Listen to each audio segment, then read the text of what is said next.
దీని మట్టి భార్గవ్, ఈ సంవత్సరం కూడా అంకులే మెడికల్ కౌన్సిల్ హెడ్. నీకు సపోర్ట్గా ఆ హెల్త్ మినిస్టర్ ఉన్నాడని తెలుసు. ఈ విత్డ్రాల్ లెటర్లో సంతకం చేయి. Make it simple man. అను ఏందన్న నువ్వు అనేదే? ఎందుకు మమ్మల్ని తోడుకొచ్చిందే? ఓ 5 నిమిషాలు టైం ఇయ్యే, సంతకం ఎడతాడా లేదో చూద్దాం. ఎట్లేదనుకో చేయి కట్ చేసి నీ వెనక మళ్ళీ వచ్చేస్తాం. Make it quick. ఇంకో 2 నిమిషాలు విజయ్ని మ్యాజిస్ట్రేట్ దగ్గర తీసుకెళ్తారు సార్.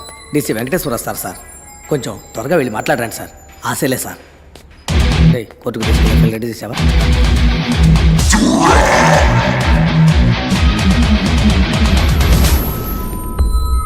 రే విజయ్, 30 సంవత్సరాలకు ముందు ఇదే మొహంతో ఒకడు నా ముందుకొచ్చి నుంచున్నాడు.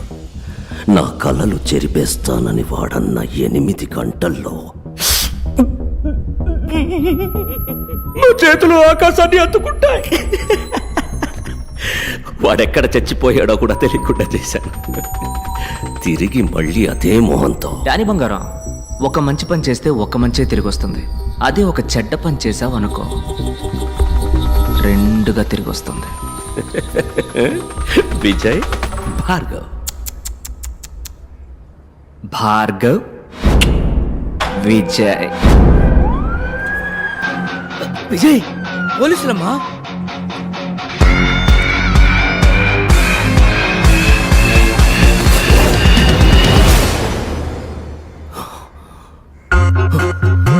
ఇప్పుడు శేష క్లినిక్ లో. ఓ, కుర్ర విలన్ అక్కడికి పోయాడా? ఏంటమ్మా నువ్వు చిన్న పిల్లని ఒంటరిగా పంపావు? ముందు ఫోన్ కొట్టు. నేనన్నా 5 నిమిషాలు పంచ్ డైలాగులు మాట్లాడాక యాక్షన్లోకి దిగుతాను. ఆడు పంచ్ కొట్టాక పంచ్ డైలాగ్ మాట్లాడతాడు. చెప్పండి అంకుల్. శేష ఎక్కడున్నా? భార్గవ్ క్లినిక్ లో సంతకం పెట్టిస్తున్నాను. రేయ్, అక్కడున్నది విజయ్ కాదరా, భార్గవ్. పిచ్చాడా? టెన్షన్ లో వాక్కు కరెక్ట్గా చెప్పు. అక్కడున్నది భార్గవ్ కాదరా, విజయ్.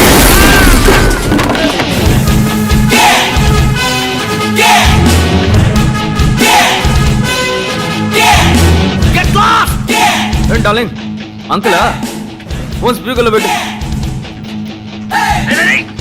డాడీ డార్లింగ్, నువ్వు ఫోన్ స్పీకర్లో పెట్టాలి. రే విజయ్, పెడతావా మీ అల్లు నేసేనా? వెయిట్. పక్కన మా అన్నగారు ఉన్నారా? WhatsApp bro. ఈ తారని అమ్మని ఏదో కట్ చేస్తాను బెదిరించారే, ఏంటది? ఏంటమ్మా అదేగా కదా? మనకి పిల్ల చేస్తలేం తెలుసు, కత్తి తప్ప. ఎక్కడైతేనే టక్కన కోసేయడమే. తొందరగా వచ్చి కొట్టమని చెప్పు. ఎక్కడుంది అదే? కోసి పరేం షో ఇట్. అదేనా కరెక్టా? నొప్పుకుందా? నీ ప్రియమైన ప్రాణం ఇప్పుడు నా చేతుల్లో ఉంది. రాబోయే సందం. విజయ్, వాణ్ణేం చేయకు, నేను వస్తున్నాను.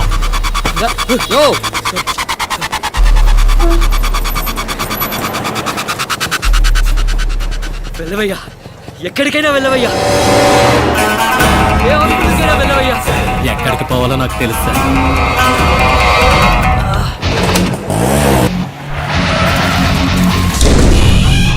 శేష, విజయ్, రేయ్ విజయ్, వేర్ ఆర్ యు?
ఇంకో 10-15 నిమిషాలు వెళ్తాం సార్.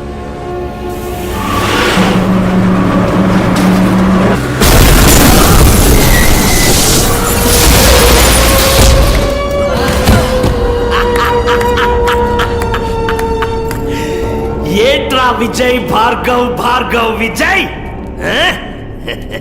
కలిపి ఇతన్ని వేసేయాలనుకున్నారా? చచ్చాడు.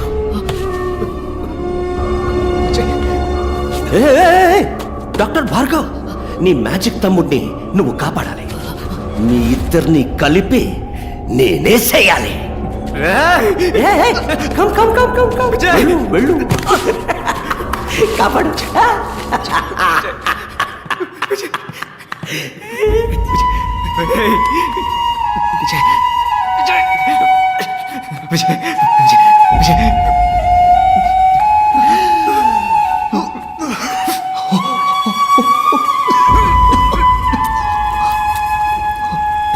కమాన్ యు బాగర్. చచ్చి బతకడం నాకేం కొత్త కాదులే బ్రో. బాలే కాశే, ఈడొకడు. నేను చూసుకుంటాను. నువ్వు ఫైట్. డాక్టర్ ఫైట్ చేయడానికి ఎవరు చెప్పాడురా? ఇప్పుడు చూడు సీన్.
నిజాన్ని సమాధి చేయాలనుకుంటున్నావు, అది ఎవ్వడి వల్ల కాదు.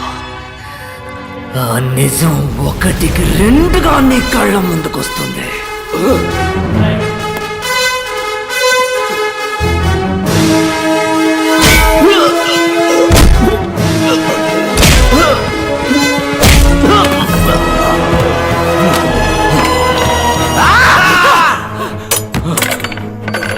నేను చూస్తున్నా, నీలాంటి వాడిని నేను చంపను. నిన్ను చంపడానికి నువ్వే ఈ లోకంలో ఒక్కొక్కరిని తీసుకొచ్చావు చూడు. వాడి చేతిలోనే నీ చావు. ఇందా 5 రూపాయలు. నువ్వు ప్రాణాలతో ఉంటే ఇది తీసుకొని నా క్లినిక్ రా, నేనే నిన్ను కాపాడతాను. రే తమ్ముడు, నీ పని కానీ, నీ పని కానీ.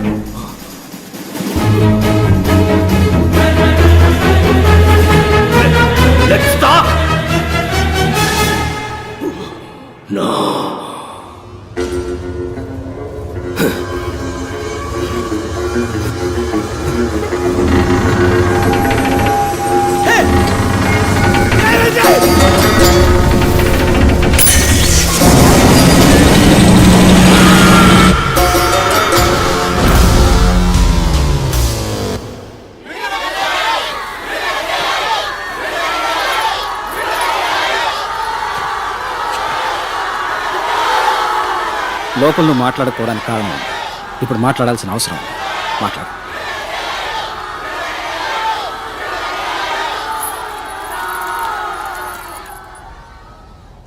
లోపల ఎందరో సాక్షుల ముందు నుంచున్నాను, ఇప్పుడు మీ మనసాక్షి ముందు నుంచున్నాను. నేను చేసింది తప్పో ఒప్పో మీరే చెప్పాలి. ఇంతమందిని చంపే హక్కు మీకు ఎవరిచ్చారు? మనిషి కళ్ళు మూసుకొని నమ్మేది ఇద్దరిని మాత్రమే. ఒకడు దేవుడు, ఇంకొకడు డాక్టర్. దేవుడికేమో మనం జుట్టే ఇస్తున్నాం, కానీ డాక్టర్కి ప్రాణం ఇస్తున్నాం. ఆ డాక్టర్ తప్పు చేయకూడదు, తప్పు చేసేవాడు డాక్టర్ అయి ఉండకూడదు. అన్ని రంగాల్లోనూ తప్పులు జరుగుతున్నాయి, కానీ వైద్య రంగంలో జరుగుతున్న దాని పేరు తప్పు కాదు, నమ్మక ద్రోహం. ఆ ద్రోహానికి క్షమాపణే లేదు. సార్, మెడికల్ సిస్టమ్ బిజినెస్ గా మారిందంటే తప్పెవరిదంటారు? గవర్నమెంట్ హాస్పిటల్ సవ్యంగా సేవలు అందించకపోవడానికి కారణం ఎవరో, వాళ్లే నిజమైన నేరస్తులు.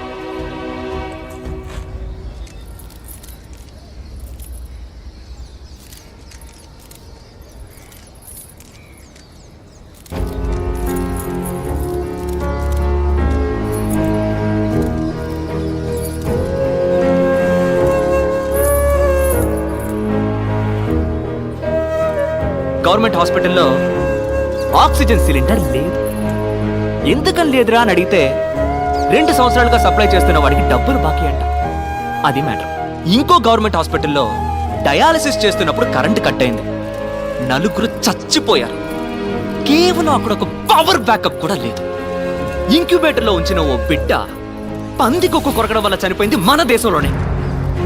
జనం రోగాల పేరుకు భయపడడం కన్నా గవర్నమెంట్ హాస్పిటల్ పేరంటే భయపడుతున్నారు. ఆ భయమే ప్రైవేట్ హాస్పిటల్స్ ఇన్వెస్ట్మెంట్. సార్ హత్యలు చేయడం న్యాయబద్ధం అంటారా? నేను చేసింది హత్య కాదు. ఎవడన్నాడు? చదులు పట్టిన మన వైద్య రంగానికి క్లీనింగ్ ప్రాసెస్. పూర్ణ అనే ఓ చిన్నపిల్లని డబ్బు కోసం చంపేశారు. అలాంటి మరణాలు ఇంకా ఎన్నో ఉన్నాయి. బయటికి తెలియకుండా ఇంకా జరుగుతూనే ఉన్నాయి.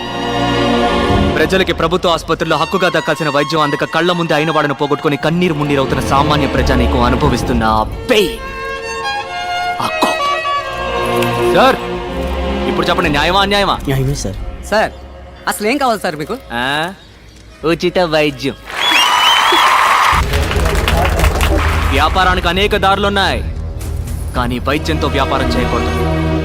ఈ రంగంలో ఉన్న చివరి వ్యాపారిని సైతం తరిమి కొట్టేంత వరకు నా పోరాటం కొనసాగుతూనే ఉంటుంది. మీ అమ్మ నాన్నల్ని మెడికల్ ఎర్రర్ కారణంగా చంపారు, అందుకే మీరు ఇలా చేస్తున్నారు. ఇది మీ పర్సనల్ రివెంజ్ అనుకోవచ్చా?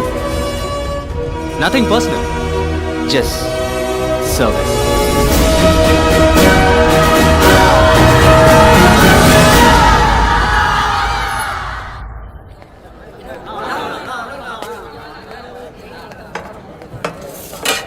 అన్నోయ్, ఎన్నాళ్ళు ఈ పురుగులు పడిన అన్నం తినేదే?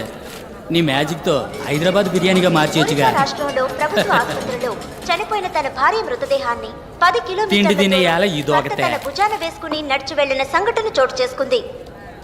దీనిని అన్నో, ఒరిస్సా రాష్ట్ర ఆడి పెళ్ళాం సచ్చినందుకు ఎడతాడా లేక పెళ్ళాం సేవం తగలేటడానికి డబ్బులు లేవని ఎడతాడా?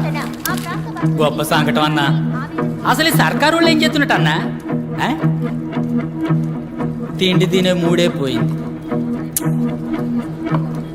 అన్నో, నువ్వు గాని ఎలుపులుంటే ఈ పాటికి ఒరిసాకు పరుగు పెట్టేవాడు కదూ. ఆ?